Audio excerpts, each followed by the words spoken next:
านเพ็ญส่องแสงมาทั่วท้องนาภาดังสาวเก่านา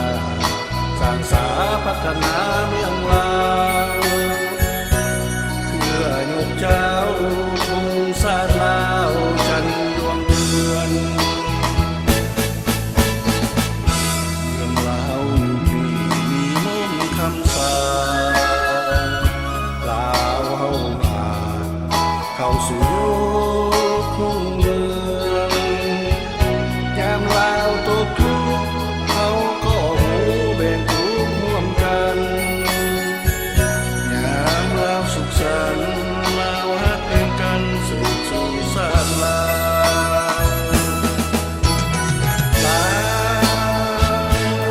ตาคนดาวกำลังเหืองสีเป็นบารมีตัวแค้นเข้าเหนียวเสียงแค้นสาวลาวทั่วแดนร่วมแห่งใจฉลองใส่ลาวดวงเดือนคอยดีภูมิใจที่ได้เกิดเป็นลา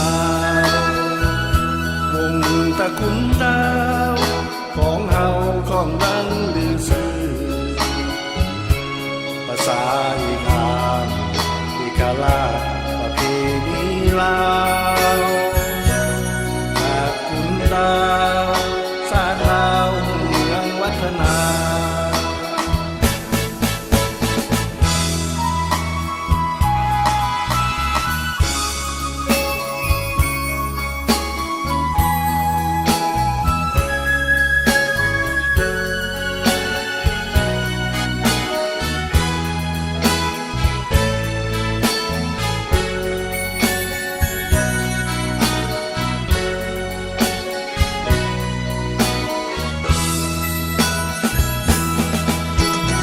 ลา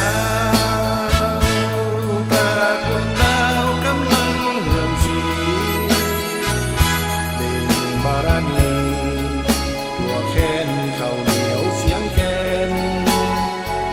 สาวลาวทั่วแดนร่วมแห่งใจฉลองใส่ลาวดวงเดือนคอยดีภูมิใจที่ได้เกิดเป็นลาววงตระกูลดาวของเฮาของดังลือซื่อภาษาอีกาลาประเพณีลาว